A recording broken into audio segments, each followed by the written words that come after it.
that I'm here in Bangladesh today, especially in this place, to see the people, to understand the people. And as I said before, see you soon, inshallah. Thank you. Salam. সাইনবোর্ডে লেখা Rohingya football league, কিন্তু মাঠে খেলতে দেখা গেল এমন কাউকে যে সারা দুনিয়ার কাছেই চেনা মুখ। মেসুত ওজিল ফুটবল খেলছেন টেকনাফের কোনো এক অজানা মাঠে। আগের দিনই সাড়া পড়ে গিয়েছিল সারা বাংলাদেশে।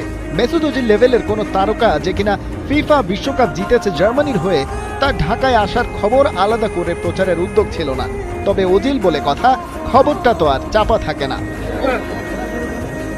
ঢাকা থেকে সোজা কক্সবাজার এয়ারপোর্ট, আর সেখান থেকে বাই রোডে টেকনাফ। সাথে ছিলেন তুরস্কের প্রেসিডেন্ট রিসেপ তাইপ এরদোয়ানের ছেলে বিলাল এরদোয়ান। প্রোটোকলটা তাই প্রেসিডেন্সিয়াল। ঢাকা থেকে শুরু করে কক্সবাজার, বিলাল এরদোয়ান জানিয়েছেন এই ক্যাম্পেইনের লক্ষ্য। We are here together with Mesut, chairman of TICA. মেসুদকে সাথে নিয়ে